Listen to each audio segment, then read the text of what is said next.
பிரைசலான் இந்த காலை வேளையில் லூக்கா 15வது அதிகாரம் 7வது வசனத்துல ஒரு பாவி மனம் திரும்புவதை குறித்து பரலோகத்தில் மிகுந்த சந்தோஷம் உண்டாயிருக்கிறது வாசிக்கிறோம். ஆண்டவர் பாவிகளை தான் தேடி வந்தாரு. மனம் திரும்புங்கள், பரலோக ராஜ்யம் சமீபமாக இருக்குதுன்னு சொல்லியிருக்கிறாரு. அவர் வந்த காரணமே பாவிகளை ரட்சிப்பதற்காக. உலக இரட்சகராய் வந்தவர், பாவத்தை நீக்கி ரட்சிக்க வந்த தேவ ஆட்டுக்குட்டி அவர்னு நம்ம வேதத்தில் வாசிக்கிறோம். நம்முடைய பாவங்களை சுமந்து பரிசுத்தராகி அவர் சாபமான சிலுவிலே தன்னையே பலியாக ஒப்பு கொடுத்தாரு.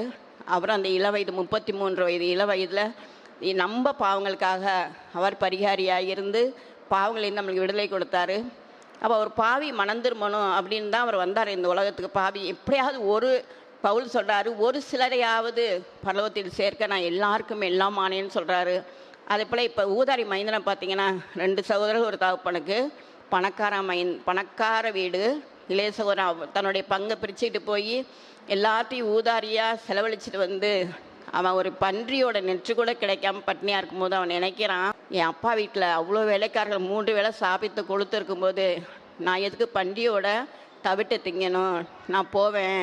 எங்கள் அப்பாட்ட போய் பாவனையாக சொல்லி பார்க்குறான், நான் எழுந்து போவேன், எங்கள் அப்பாட்ட போய் என்னை மன்னிச்சிருங்க, உமக்கும் பரலோகத்துக்கு விரோதமாக நான் பாவம் பண்ணிட்டேன், என்னை மன்னித்து ஏற்றுக்கொள்ளுங்க, முதல் வேலைக்காரர் ஒருவனாக வைத்து எனக்கு வேலை கொடுங்க, என்னை ஆதரிங்கன்னு கேட்கணுன்னு தன்னுடைய பாவனையில் நினச்சி தான் பார்க்குறான்.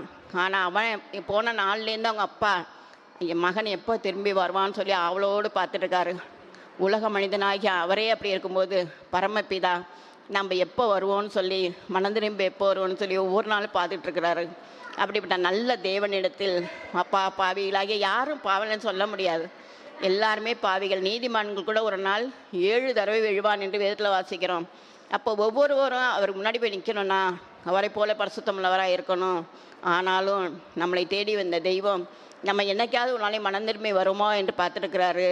அவரோட சீஷராக இருந்த பேதுரு கூட அவரை காட்டி கொடுத்த நிமித்தம் மறுதளித்தது நிமித்தம் மனம் வருந்தி கசந்து அழுகுறாரு. அதனால தான் அவரை கொண்டு ஒரு பிரசங்கத்தில் 3000 பேர் 5000 பேர் ரட்சிக்கும்படியான பெரிய கிருபை அவர் கொடுத்தாரு. ஆனால் யூதாசோ காட்டி கொடுத்து மனம் திரும்பாமலே செத்து போயிட்டான். அவனை ஆத்மாவுக்கு எந்த ஒரு இல்லாமல் போயிடுச்சு, நரகத்துக்கு போயிட்டான்.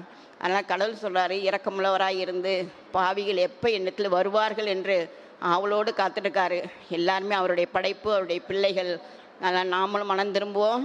நம்ம மனம் திரும்புவதற்காக எதிர்பார்த்துருக்கிற நம்ம தேவனை நோக்கி நம்முடைய ஆத்மாவை எழுப்புவோம், ஜெபிப்போம். நாங்கள் செய்த பாவங்களுக்காக தன்னையே சிலுவையில் ஒப்பு கொடுத்தவரே, எங்களுடைய அக்கிரமங்களுக்காக, எங்களுடைய மீறுதலுக்காக, எங்களுடைய அப்பா விளவங்களெல்லாம் சிலுவையில் சுமந்து தீர்த்தவரே, அடிக்கப்பட்டவரே, நொறுக்கப்பட்டவரே, அப்பா அக்கிரமக்காரர் ஒருவராக எண்ணப்பட்டீரே, அக்கிரமக்காரர் எங்களுக்காக வேண்டிக்கிட்டீங்களே பிதாவே, இவர்களை இவர்கள் அறியாமல் செய்கிறாங்கன்னு சொல்லி அந்த கடைசி நேரத்தில் கூட அப்பா மன்னிக்க சொல்லி அப்பா மன்னிப்பை வெளிப்படுத்தின தேவனே, அப்பா அவன் நன்றியோடு துதிக்கிறோம் ராஜா.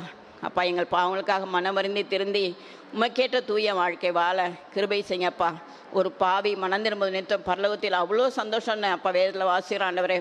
எல்லா பாவிகளும் மனம் திரும்ப நாங்களும் ஜெபிக்கிறோப்பா. அப்படியே நீ செய்ய போறக்காய் நன்றி செலுத்துகிறோம். எங்களை ஏற்றுக்கொண்டவரே, எங்களப்பா எங்களுக்காக தன் உயிரையே கடைசி துளி ரத்தம் வரைக்கும் எங்களுக்காக சிந்தியவரே, உம்மை நன்றியோடு துதிக்கிறோம். இயேசு நாமத்தில் பிதாவே, ஆமேன்.